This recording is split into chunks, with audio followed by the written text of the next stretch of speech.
ఉత్తమ్ కుమార్ రెడ్డి గారి నేతృత్వంలో మీ అభిమాన నాయకుడు ఈ ప్రాంతానికి తెలంగాణ ప్రతిష్టకు ప్రాతినిధ్యం వహించిన మాజీ ప్రధానమంత్రి పివి నరసింహారావు గారు ప్రాతినిధ్యం వహించిన మంతని శాసనసభ్యులు ఐటీ అండ్ ఇండస్ట్రీస్ మంత్రివర్యులు శ్రీధర్ బాబు గారి పర్యవేక్షణలో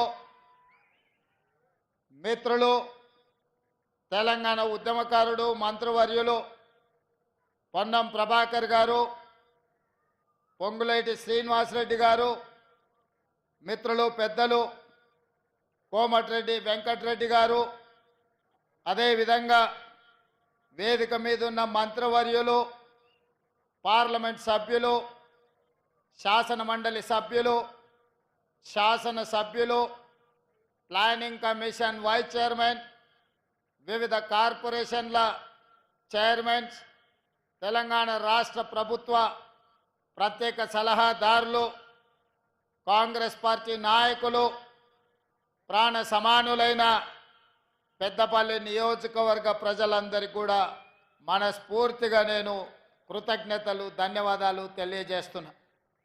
ఈరోజు ఈ కార్యక్రమం ప్రధానంగా యువ వికాసం అనే నినాదంతో వేలాది మంది సమక్షంలో గ్రూప్ 4 ఉద్యోగాలు 8,084 మందికి ఈరోజు నియామక పత్రాలు ఇవ్వడం ద్వారా తెలంగాణ రాష్ట్రంలో మార్పు రావాలి, కాంగ్రెస్ కావాలి అని ఒక నినాదంతో డిసెంబర్ 3, 2023 నాడు మీరిచ్చిన విలక్షణమైన తీర్పుతో ఈనాటి ఈ ప్రభుత్వం ఏర్పడ్డది. ఈ వేదిక మీద ఉన్న పెద్దలందరూ వివిధ హోదాలలో బాధ్యత చేపట్టిన ఇవాళ మేమందరం ప్రధానంగా మీరు రేవంత్ అన్నాని ఇష్టంగా పిలుచుకునే నేను ఒక జిల్లా పరిషత్ మెంబర్గా, శాసన మండలి సభ్యుడిగా, శాసనసభ్యుడిగా, పార్లమెంట్ సభ్యుడిగా, కాంగ్రెస్ పార్టీ కార్యనిర్వాహక అధ్యక్షుడిగా, కాంగ్రెస్ పార్టీ అధ్యక్షుడిగా, తెలంగాణ రాష్ట్ర ముఖ్యమంత్రిగా ఈ 18 సంవత్సరాలు మీరు అభిమానంతో చూసుకొని, మీరు గుండెల్లో పెట్టుకొని, మీ భుజాల మీద మోసిండ్రు కాబట్టి అతి సామాన్యమైన గ్రామీణ ప్రాంతం నుంచి ఒక వ్యవసాయ రైతు కుటుంబం నుంచి వచ్చిన నేను ఈరోజు గ్రామీణ ప్రాంతం నుంచి తెలంగాణ రాష్ట్ర ముఖ్యమంత్రిగా ఎదిగిన అంటే మీరందరూ అభిమానించబట్టి, ముఖ్యంగా నేను ఏ కార్యక్రమం తీసుకున్నా తప్పకుండా ఈ పెద్దపల్లి రామగుండ ప్రాంతం వచ్చినప్పుడల్లా వేలాదిగా మీరు తరలి వచ్చి అండగా నిలబడి మేము ఉంటామన్నా నువ్వు పోరాడు అని మీరిచ్చిన నైతిక మద్దతు ఇవాళ తెలంగాణ రాష్ట్ర ముఖ్యమంత్రిగా గర్వంగా పెద్దపల్లి గడ్డ మీద నిలబడి మాట్లాడుతున్న మిత్రులారా మీకందరికీ తెలుసు, ఈ కరీంనగర్ గడ్డ మీద కాలు పెడుతున్నప్పుడల్లా నాయకత్వం అంటే ఇలా ఉండాలి, ఒక మాట ఇస్తే ఆ మాట నిలబెట్టుకోవడానికి ఎన్ని ఒడిదుడుకులు వచ్చినా, ఎంతమంది అవంతరాలు కల్పించినా ఇచ్చిన మాట నిలబెట్టుకోవాలని ఒక విశ్వాసాన్ని, నమ్మకాన్ని కలిగించిన శ్రీమతి సోనియా గాంధీ గారు గుర్తొస్తారు. ఎందుకంటే ఆనాడు 2004 సంవత్సరంలో ఎన్నికల సందర్భంగా పెద్దలు జీవన్ రెడ్డి గారు లాంటి పెద్ద నాయకుల నేతృత్వంలో శ్రీమతి సోనియా గాంధీ గారు కరీంనగర్ గడ్డ మీద నుంచి మొట్టమొదటిసారి 4 కోట్ల తెలంగాణ ప్రజల ఆకాంక్ష నాకు తెలుసు. మీ 60 సంవత్సరాల పోరాటము, మీ ప్రాణ త్యాగాలు, వీటన్నిటినీ నేను గుర్తిస్తున్నా. తప్పకుండా మీ ఆలోచన, మీ మనసులో మాటను నెరవేర్చే బాధ్యత నేను తీసుకుంటానని ఈ కరీంనగర్ గడ్డ మీద నుంచి శ్రీమతి సోనియా గాంధీ గారు మాట ఇవ్వడం జరిగింది. ఆనాటి నుంచి 2014 వరకు సుదీర్ఘమైన 10 సంవత్సరాలు ఈ తెలంగాణ ఉద్యమంలో ఎన్ని అవాంతరాలు వచ్చినా, ఎంతమంది అభ్యంతరం పెట్టినా 2000 సంవత్సరంలో తెలంగాణ రాష్ట్రం ఏర్పడాలి అని మొట్టమొదట తెలంగాణ కాంగ్రెస్ పార్టీ శాసనసభ్యుల తరఫున వేదిక మీద ఉన్న పెద్దలు డాక్టర్ జి చిన్నారెడ్డి గారు మొట్టమొదట సోనియా గాంధీ గారికి నివేదిక ఇచ్చి ఆనాడు 42 మంది కాంగ్రెస్ శాసన సభ్యులతో ఒక వినతి పత్రాన్ని బేగంపేట ఎయిర్పోర్ట్లో వారికి ఇచ్చి మొట్టమొదటిసారి వారి మదిలో తెలంగాణ రాష్ట్రం యొక్క ప్రత్యేకతను వారు నమోదు చేయడం జరిగింది. ఆనాడు వారు మొదలుపెట్టిన తెలంగాణ ఉద్యమం కొద్దిగా పెరుగుతూ తెలంగాణ రాష్ట్రాన్ని సాధించుకునే వరకు ఆ ఉద్యమం ఉర్రూతలు ఊగింది. ఇవాళ నేను గుర్తు చేయదలుచుకున్న పెద్దలు బట్టి విక్రమార్క గారు, పొంగులేటి శ్రీనివాసరెడ్డి గారు వేదిక మీద ఉన్నారు. కొంతకాలం ఖమ్మం జిల్లాలో తెలంగాణ ఉద్యమం లేదు అన్నట్టుగా కొంతమంది ప్రచారం చేసిండ్రు.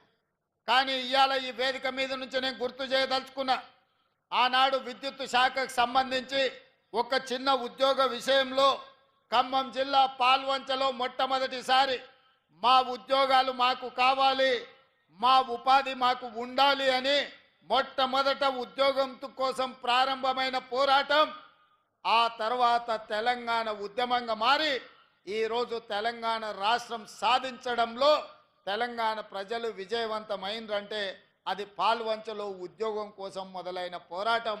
తెలంగాణ రాష్ట్రాన్ని మనం సాధించుకున్నాం. ఇవాళ తెలంగాణ రాష్ట్రం తెచ్చుకున్నది మన ఉద్యోగాల కోసం, మన ఉపాధి కోసం, మన ప్రాంత అభివృద్ధి కోసం.